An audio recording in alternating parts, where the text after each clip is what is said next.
नमस्कार मित्रों, धरतीपुत्र चैनल पर आपका स्वागत है। मैं हूं आपका दोस्त मेघ सिंह भाटी। इस चैनल पर आपको ग्रामीण व्यवसाय, पशुपालन और खेती से जुड़ी हुई जानकारी हम शेयर करते हैं। आज के वीडियो में आपको जीरे की खेती की संपूर्ण जानकारी दी जाएगी। ये तो आपको पता ही होगा कि मसाला फसलों में जीरे का एक महत्वपूर्ण स्थान है। मैं आपको बता दूं कि जीरे की खेती द्वारा मैं और मेरे आसपास के काफ़ी सारे किसान अच्छा मुनाफा कमा रहे हैं। तो अगर आप भी जीरे की खेती द्वारा अच्छी आय अर्जित करना चाहते हैं तो इस वीडियो के अंत तक बने रहे। दोस्तों, जीरे का वानस्पतिक नाम है क्यूमिनम साइमिनम।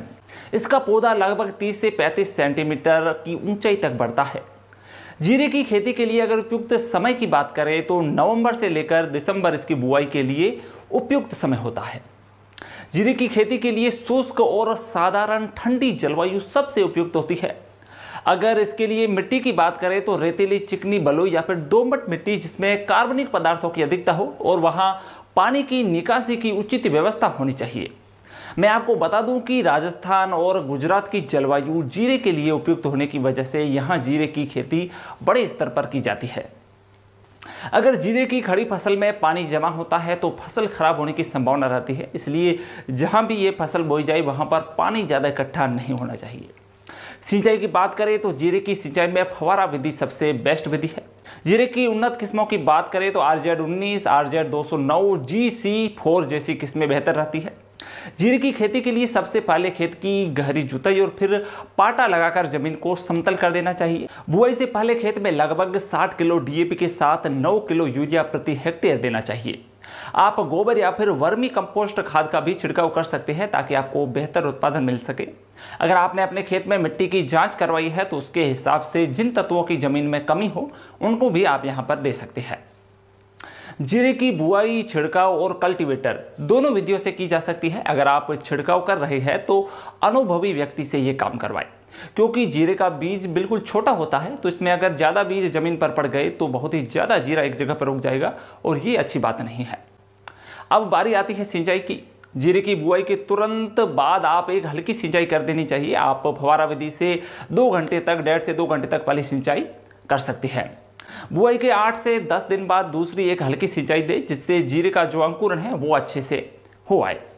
इसके बाद भी अगर जीरा ना निकले तो 3 से 4 दिन के अंतराल में हल्की हल्की सिंचाई आपको 1-2 बार करनी होगी, ताकि जो जीरा है वो जमीन से निकलने लग जाए।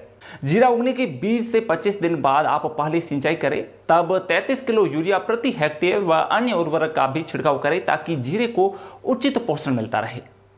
आप ऑर्गेनिक जीरे की अगर खेती कर रहे हैं तो बुआई से पहले जमीन में गोबर की खाद अच्छे से मिला लें। ऑर्गेनिक जीरे की मार्केट में लगातार मांग बढ़ रही है और मूल्य भी आपको ज़्यादा मिलता है। तो इस सिंचाई के बाद दाना बनने तक 2 और सिंचाई जीरे में करनी चाहिए। ध्यान रखना कि दाना पकने के समय जीरे में सिंचाई नहीं करनी चाहिए। ऐसा करने से जो बीज है वो हल्का बनता है। जब जीरे की फसल अच्छे से पककर भूरी पड़ जाए तब इसकी कटाई की जा सकती है। अगर फसल बिल्कुल सूख चुकी है तो फव्वारे से हल्का पानी चलाकर जीरे को भिगोकर कटाई की जाती है, ताकि जीरे का जो दाना है वो झड़कर नीचे ना गिरे। आखिर में आपको बता दूं कि जीरे की फसल काफ़ी नाजुक रहती है। अधिक नमी के कारण जीरे की जो फसल है उस पर छाछा या फिर झुलसा रोगों का प्रकोप होने की संभावना रहती है, तो अधिक पाला पड़ने पर भी फसल खराब होने की संभावना रहती है।